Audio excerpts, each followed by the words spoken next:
Yes, welcome to This Week at the NCPA episode 4. The excitement is palpable. Maestro Zubin Mehta just played out a sold-out concert. He was conducting the Symphony Orchestra of India for the very first time. And just to get insights on how that particular evening went, must have been an ethereal evening, of course, needless to say, I have Kalyanee Mujumdar. She's a violinist from Pune. She joined the Symphony Orchestra of India in August of 2021 as a trainee, and now 2 years later, 2 years and some later, she's a permanent member of the SOI. Hi, how are you? Hello, I'm good. And also joining her is a very eminent personality, Adelina Hasani. She became concertmaster of the South Netherlands Philharmonic Orchestra in 2002. Then, as a guest concertmaster, has worked with orchestras such as Rotterdam Philharmonic, the Hague Philharmonic, Holland Symphonia, the Amsterdam Sinfonietta, the Netherlands Philharmonic, the Belgian National Orchestra, Antwerp Symphony, and of course the Symphony Orchestra of India. I have to add, as a soloist, Adelina has appeared with the Brabant Philharmonic Orchestra, which is now known as if I'm not mistaken, the South Netherlands Philharmonic, and the TOB Orchestra of Tirana, the Marchigiana Symphony Orchestra, as well as the Chamber Orchestras Galilee and Accademia San Felice. She plays a violin by Pietro Guarneri of Venice. It's called the Ex Joseph Joachim from 1747. That's wonderful. Thank you so much, Adelina, for giving us a bit of your time. No, it's my pleasure. It must have been a magical night, the night of the 19th. I believe there was some Mozart, some Schubert, as well as Mahler. Talk about the compositions, the total strength of the orchestra performing it, and that particular evening, Zubin Mehta conducting the SOI for the very first time, Adelina. Well, I mean, I've said this before and I'll say it again. I think it's an historical moment for Maestro Zubin Mehta to come back to the country, and this time conducting an Indian orchestra, the Symphony Orchestra of India. And to be honest with you, I never heard the orchestra play with this kind of colors, with this kind of finesse, and with this kind of pattern as on the 19th. And I must say, actually, throughout the whole week that we started working with Maestro, since the first day, it has really been so impactful. Working with him on the Mahler Symphony, which is a repertoire for symphony orchestras that have played this many times. Even the Symphony Orchestra of India has played this before. But playing this with Maestro is like playing it for the first time. It's really so amazing, the work that he did with us, and the way that his interpretation of the piece. I think most of us are really without any words. Maestro conducts everything by heart. So you can imagine to have a score of 50 minutes long, the whole score.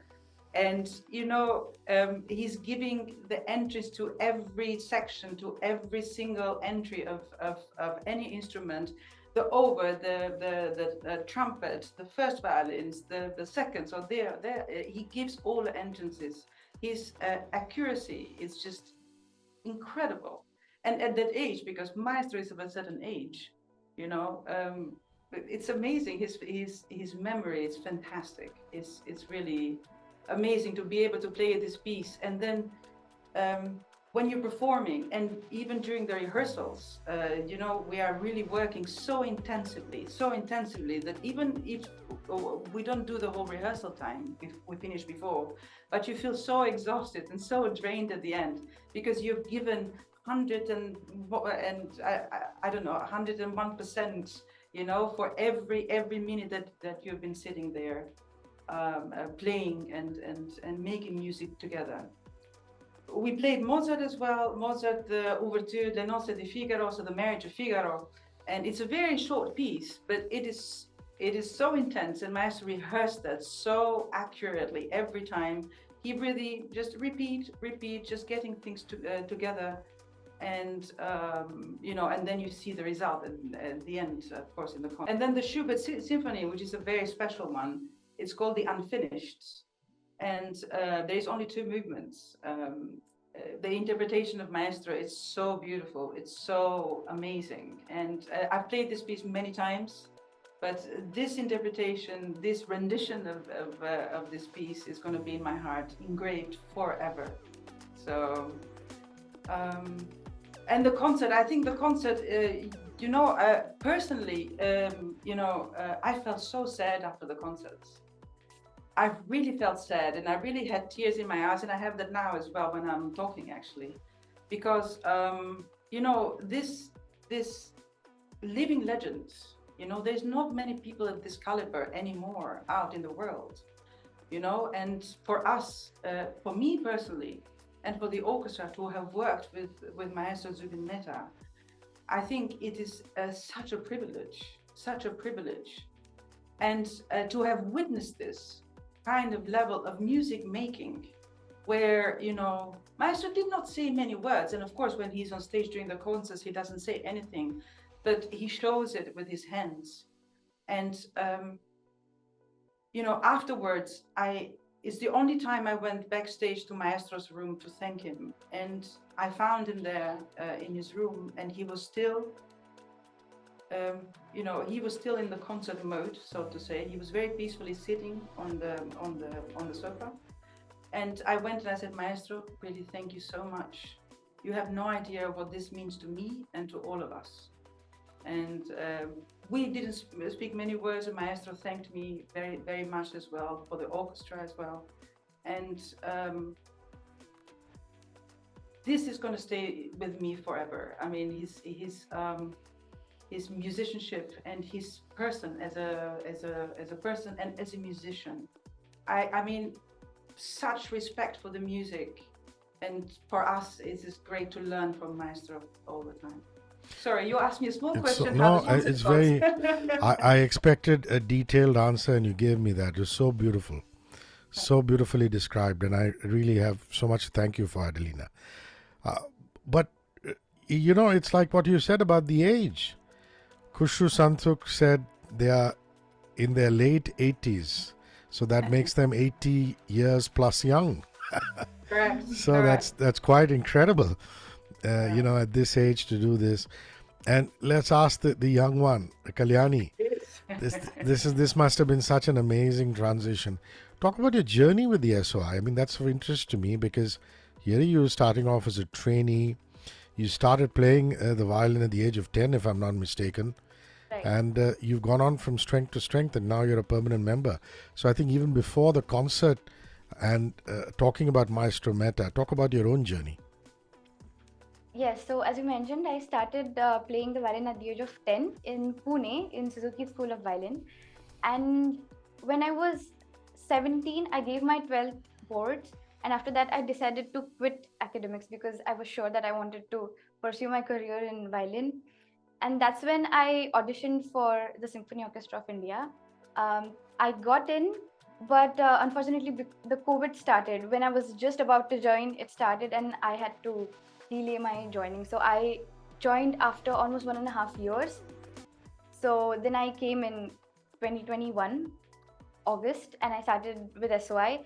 And yes, so I was a trainee. I had a teacher here who I used to have classes with, and I got to play in many concerts. We had to perform solo also. Like, it was like assessment of the trainee of our progress. And all the teachers, our director, Mr. Marat Bisyan Galib, he used to listen to us and he used to assess us. So I went through a lot of them, the trainee concerts, and all. I got all the opportunities to play with the concerts of the main SOI. And also I got opportunities to conduct workshops. And I mean, besides playing, I also did some workshops and with the little kids and everything. So after looking at me, and after 2 years, Mr. Marat Bisyan Galib sir said that I think now you're ready to become a professional member of the orchestra.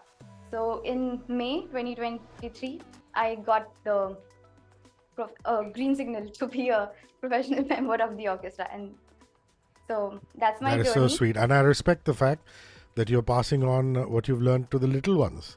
I think it's our moral responsibility that whatever we've learned, we must teach the next generation. So it's wonderful to know that. Was it like an out-of-body experience being there on stage on the 19th with Maestro Zubin Absolutely. Mehta there? Absolutely. It was, I can't even say it's a dream come true. It's much more than that. And as she said, it was so impactful that it was really difficult for me to even digest that I am playing in an orchestra which is conducted by Maestro Zubin Mehta. I mean, even after the rehearsal, it is something that stays in your mind and you can't get it out of it. So after going home, I used to keep thinking about how the rehearsal was. Even the rehearsal was short, but the whole day I used to be in that same mood, thinking about how he was moving, how he was showing us the cues and what he was doing. And you can see the aura of what all he's Yes. he's been through in his life and Yes. what all experience he's carrying.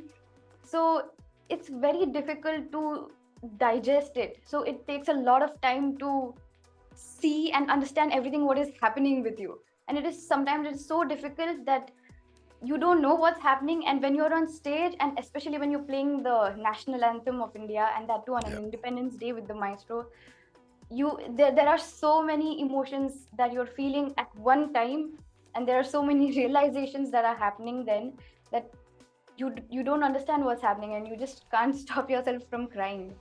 And it is I so can this understand. it's so I think I felt this feeling, I think, for the first time. So it was Wonderful. absolutely magical. Now, I said in Adelina's introduction that she's not only a soloist, she's a concert master. So treat this as a question for the dummies. What is a concert master? The Italians have a fantastic word for this function, for the concertmaster. It's called spalla d'orchestra, which translated is the shoulder of the orchestra. That says it all. So the concertmaster of the orchestra is the first violinist, the person who is next to the conductor. And the concertmaster, it is the link between the orchestra and the conductor. So you in a way translate the language of the conductor. So if the conductor does this, I'm aware this is a radio program. Sorry. If the conductor gives a sign for you to start, then you as a concertmaster, you give a sign with your instrument, and then everybody plays then together. So you are the leader of the orchestra. There is a lot of little tasks that you have to do on top of all as well. One of the tasks that is kind of very clear, where everybody can see it, which is visual and it is public, it's the tuning of the orchestra.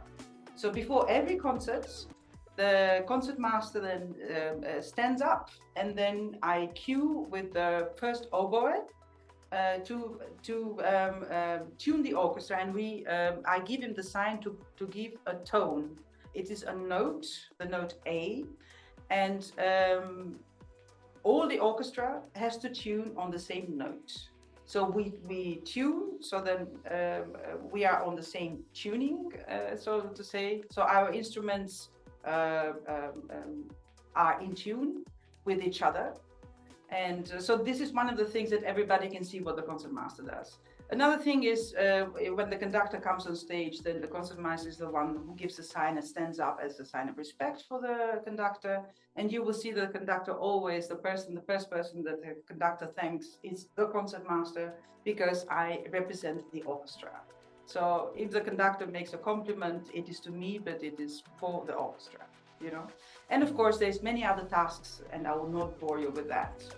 But these are the better That's tasks. very, very lucidly and beautifully described. Kalyani wanted to add to that. Yes. Can I add to this? So me being a musician, one of the musicians from the section, so my perspective of watching and the concertmaster, so all the musicians, we have our eyes glued on the concertmaster, because lots of things depend on that person, and it is so difficult to shoulder this responsibility of being a concertmaster. And I've been observing Adelina since 2 years, since I've joined SOI, and I mean, I can just say that she is someone I want to be like. Because Wow.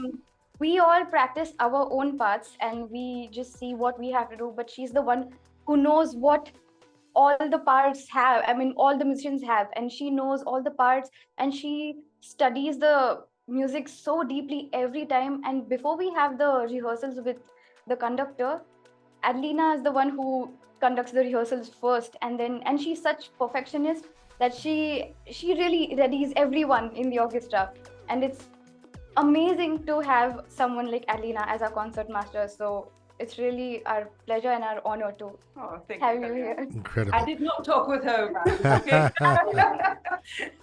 And I think I've never even said this to Adelina. So this, I mean, thank you. So because this was like an opportunity to tell what I'm think glad. about her. I'm glad. Welcome to This Week at the NCPA. We tell you what's happening on stage and off it at the National Center of the Performing Arts. This week, for the first time on the show, Dr. Suvarnalata Rao. She's Programming Head, Indian Music and Research Scientist at the NCPA. Dr. Rao, what a pleasure. How are you today? Yes, great. Thank you.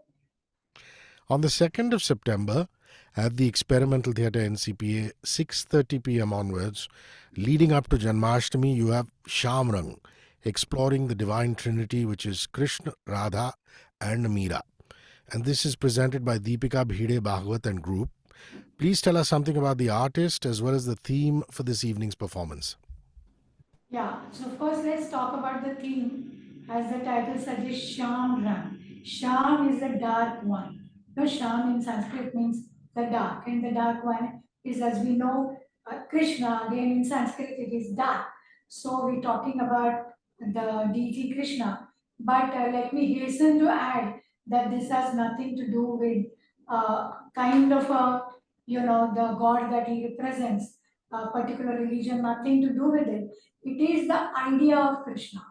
The idea of Krishna itself in his, avatar as a karma purush, talks about doing deeds in life, and also he's, if you see the Indian subcontinent itself, not only the continent, uh, the stories, it is filled with his amorous exploits as well as every uh, what shall I say, time in his life as a child, as a young man, as a, kind of a, what shall I say, philosopher who engages Arjuna into the great dialogue that we know as Bhagavad Gita, etc. So the idea of Krishna himself, we try to see that in the this event Chandra. Also, very interestingly, the compositions, as you will see in Indian music, be it classical, semi-classical, light music, or even film music, the lyrics are, there are so many types of lyrics based on Krishna. So he becomes a really a potential subject to exploit. So that is what we try to showcase every August around Janmashtami time when we celebrate his uh, birthday, Krishna Janmashtami. So that being the idea, here we have an artist called Deepika Bhide. She is a very, very classically trained from great gurus. Presently, she is trained under the eminent guru, Dr. Ashwini Bhide. And also, equally, she is trained in the semi-classical music. Not only classical, but semi-classical. So she is capable of really handling so many genres and do justice to this kind of theme as we believe. Also, we are very happy that we presented her way back in 2013 as a upcoming artist. Perhaps we'll talk about it a little later, our series about upcoming artists. She's also our scholar from 2015 to 16. So, here is a person who has had her journey with us, and we are very happy to present her in every, what shall I say, milestone with us. So that's where we are. Before I end this topic, I want to say one thing, Rishi, that in Indian music, although people say that I'm specialized in so-called classical or art music, Carnatic music, Hindustani music, but often the people are very, very creative people, and therefore they cannot be just stuck with one kind of, field, and therefore you will see that they tend to go into other fields as well and make their presentation as rich, as diverse as possible. At the same time, when we at the NCPA, we invite sometimes them saying that you shall present only so-called classical or art music. Then they are able to do justice to that as well. So you see, this is what we really regale at the NCPA as my role as a curator. That we are able to exploit is a wrong word perhaps, but in some ways it is right. We are able to showcase the artist in his grandeur, in his expertise in different areas. So there is no kind of hard and fixed compartment, but if need be, they can definitely be put in those compartments. That's very insightful. In July of 2010, the NCPA launched an annual festival, Bandish, a tribute to legendary composers, showcasing iconic works of celebrated composers across genres in Indian music. I want you to talk about past editions. We will discuss 2023 a little later. But, from 2010, if you could briefly say what were the big highlights up to 2023? So again, going back me as a curator, why do I curate these things? So for me, the idea stems out of music and the whole repertoire that we have. Like I told you about Shyam Rang. And another point I want to make it very interesting about Shyam Rang, though we are going back, that you see the music, the manifestation of music in any culture, be it Indian or any culture, that always stems out from the people, from the culture of the people, the tradition, the religion, the religious aspect, you name it, and it is there. So it is always very, very woven into who we are, what we believe in, And so Shyam Rang was one of the examples that we saw that Krishna is in our conscience, so that is interwoven. Similarly, here in Bandish, I would slightly take it away and say that there is no music tradition in the world without having a composition. Okay, you see, even so-called, the most modern genres, perhaps, you see that there has to be some song or the other. I mean, what do people sing? What is the base on which they lay their performance on? That is essentially a song. And a song doesn't come out of nothing. It has to be composed by someone, right? So then, slowly and steadily, we have to get into the skin of the composer. Okay? And on one hand, you have a composer. Now let us talk about Indian music, okay, or music in India. The tradition, as we know, is an oral tradition. And sometime or other we can talk about this for an whole hour as to what does it mean, what do we mean by oral tradition, and why India prides itself in saying that it is, even today we are oral tradition. We might be writing some music here and there, but we are still a oral tradition. Having said that, what we call, now we are talking about the rag music or the classical music or the art music. The art music, whether it is North Indian music or Carnatic music of the South, the raison d'être, the main objective is to project what we call an entity called a rag. The rag is nothing but a structured kind of a melodic entity. It has its own rules, do's and don'ts. Okay? So the whole reason, the purpose of the objective is to portray the rag in an unambiguous way. So for example, if I sit on the stage and I say I am singing classical music, Hindustani, I say I am singing Rag Yaman. Immediately my listeners know that I am going to try to portray one portrait of Rag Yaman. And it better be very, very much like that rag. It will have some cousins and some twins here and there, but it cannot be anybody else but that rag. So I have to be sonically, because again, music you cannot see it.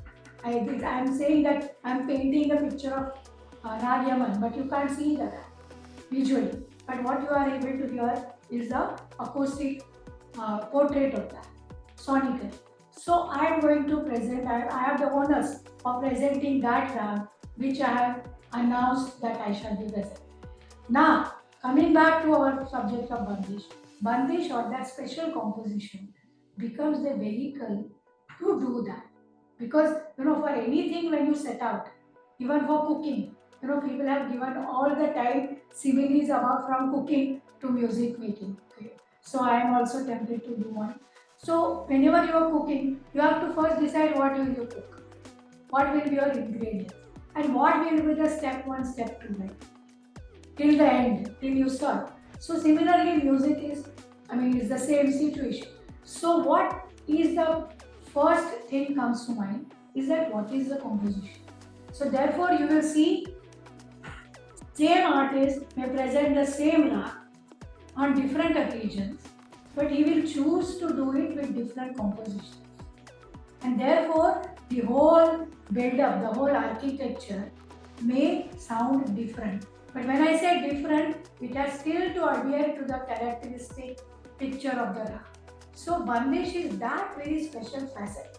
So it is not just any song, okay? It is a song of that rag. And that song is very special because it has lyrics. It has melody which is completely based on the rules of that rag, and it has a rhythm also, right? So you may choose a 16-beat cycle, you may choose a 14-beat cycle, you may choose just 10 or 7-beat cycle. That is okay. But the rag that you have chosen, and you may choose lyrics by A, lyrics by B, lyrics by C. That is okay. But the rag that you have chosen, and therefore Bandish is a really very, very special entity. And when we say that we have had so many composers, right from the time of Tansen or even before, Baiju Bhavra, this, that. Today also we have that because we have oral tradition from one generation to another. We have all those compositions with us. Okay? We not only know the lyrics of it, but we know how they sound melodically. Because that Guru has taught his disciple, disciple has taught his disciple in turn, and that sound has come to us, and today we know.